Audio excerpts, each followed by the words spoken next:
साहित्य ज्ञान चैनल में आप सभी का स्वागत है। जिन छात्रों ने अभी तक चैनल को सब्सक्राइब नहीं किया है वे सब्सक्राइब कर लें और बेल आइकन को प्रेस कर लें, जिससे चैनल से जुड़ी हुई सूचनाएं आपको समय से मिलती रहें।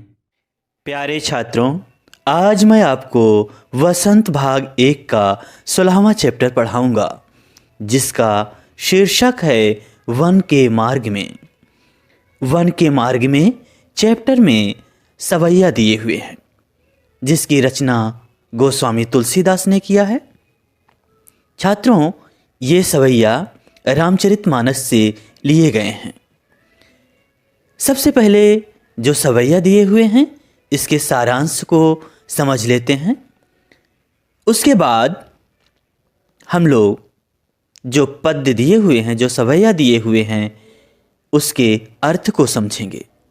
छात्रों, प्रस्तुत सवैया वन के मार्ग में तुलसीदास की एक मार्मिक रचना है, जिसमें तुलसी जी ने राम और सीता के वनगमन का वर्णन किया है।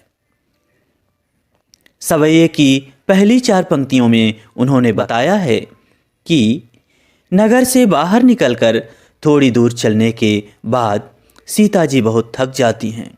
उनके माथे पर पसीने की बूंदें झलकने लगती है, उनके होंठ सूखने लगते हैं।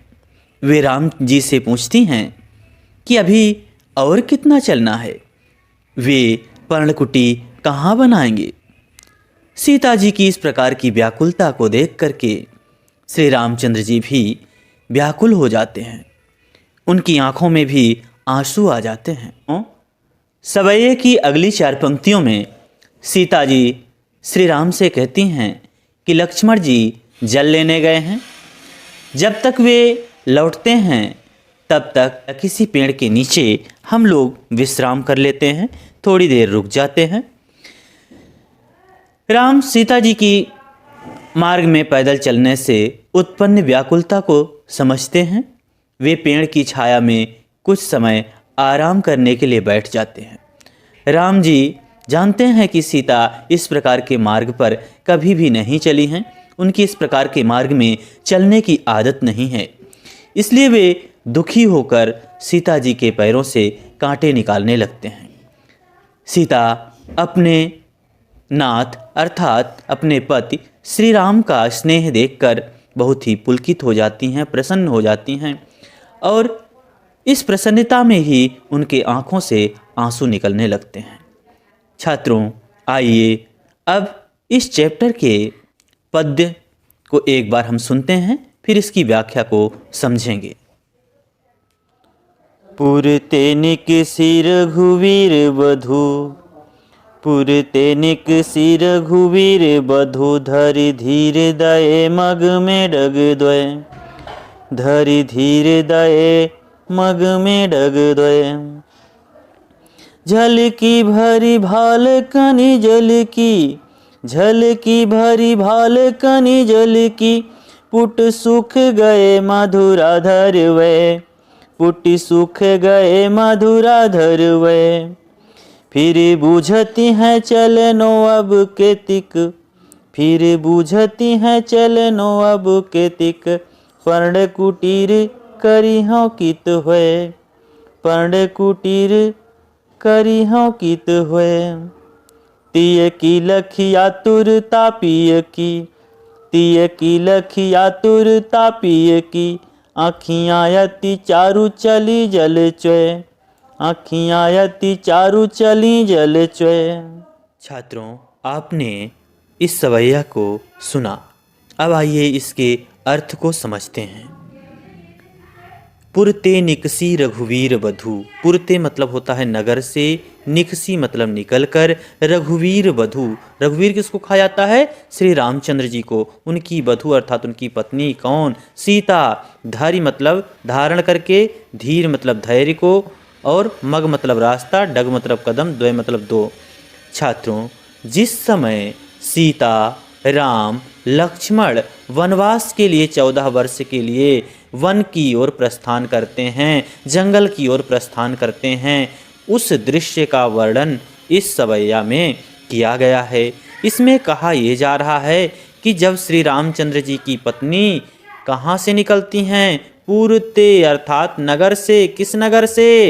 अयोध्या से निकलती हैं। जब वे अयोध्या से निकलती हैं तो क्या करती हैं? वो अपने हृदय में धरि धीर दये मग में डगदोय, अपने हृदय में धीरज को धारण करके वो आगे बढ़ती हैं। अब सीता जी धैर्य को अपने हृदय में धारण करके मार्ग में पैर रख रही हैं। यहाँ पर डग द्वय जो लिखा है इसका मतलब ये नहीं है कि 2 कदम वो बढ़ा रहे हैं, बल्कि वो रास्ते पर थोड़ा जब चलती हैं तो क्या होता है? झलकी भारी भाल कनी जल की, पुट सूखी गए मधुराधर वे।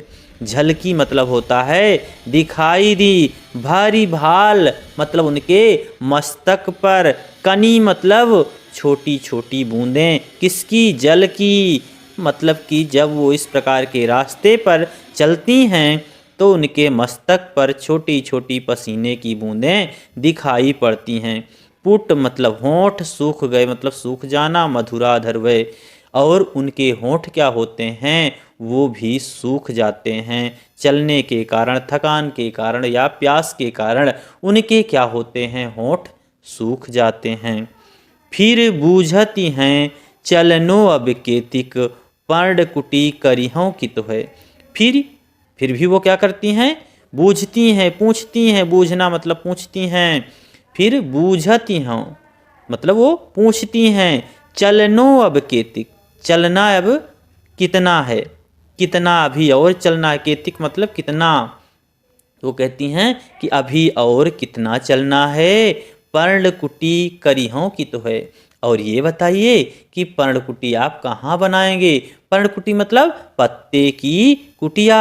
पूछती हैं कि पत्ते की कुटिया कहाँ बनाएंगे? किस स्थान बनाएंगे? और हम लोग अभी कितना चलेंगे? तीय की लखी आतुरता पिय की, आँखियाँ अति चारु चली जलचय। तीय मतलब होता है पत्नी। पत्नी की आतुरता को देखकर, लखी मतलब देखकर, आतुरता मतलब उत्सुकता को, पी मतलब प्रीतम अर्थात राम, तो प्रिय अर्थात उनके पति, सीता के पति अर्थात रामचंद्र जी के आँखों में क्या होते हैं? आंसू आ जाते हैं। उनकी उत्सुकता को देखकर, उनकी व्याकुलता को देख करके, उनके इस प्रकार से आतुरता को देख करके श्री रामचंद्र जी की आँखों में क्या होते हैं? आंसू आ जाते हैं। वो भी देखते हैं कि इस प्रकार के रास्ते पर सीता जी कभी नहीं चली हैं, फिर भी वो इस प्रकार के कष्ट को सह रही हैं, हमारे साथ चल रही हैं। इस प्रकार की दशा को देख करके राम भी व्याकुल हो जाते हैं, उनके भी आँखों में आंसू आ जाते हैं। छात्रों, आइए अब दूसरी सवैया को सुनते हैं, इसके बाद इसकी व्याख्या को समझेंगे। जल को गए लखनु है लरिका, जल को गए लखनु है लरिका, परिखों पिए छाह घरिक हुए ठाढ़े, परिखों पिए छाह घरिक हुए ठाढ़े, पोछी पसे उबायारी करो, पोछी पसे उबायारी करो, अरु पाए पखरियों भूधुर ठाढ़े, अरु पाए पखरियों भूधुर ठाढ़े।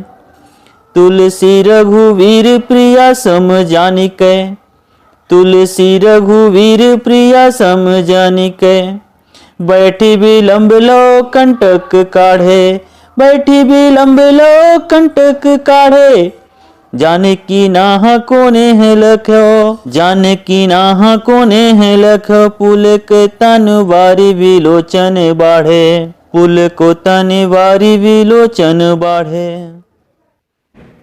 छात्रों, इन 4 पंक्तियों में सीता जी श्री रामचंद्र जी से कुछ आग्रह करती हैं, कहती हैं कि लक्ष्मण पानी लेने गए हैं, आप थोड़ा सा कहीं पर विश्राम कर लीजिए, रुक जाइए, तो मैं आप जो इस प्रकार से थक गए हैं, आपको पसीने आ गए हैं, तो उसको पोंछ करके मैं साफ कर दूं। इस प्रकार से वो बातें करती हैं। आइए इस पंक्ति को समझते हैं, इन पंक्तियों को समझते हैं। जल को गए लखनु हैं लरिका, लखनऊ आप जान ही रहे हैं लक्ष्मण के लिए।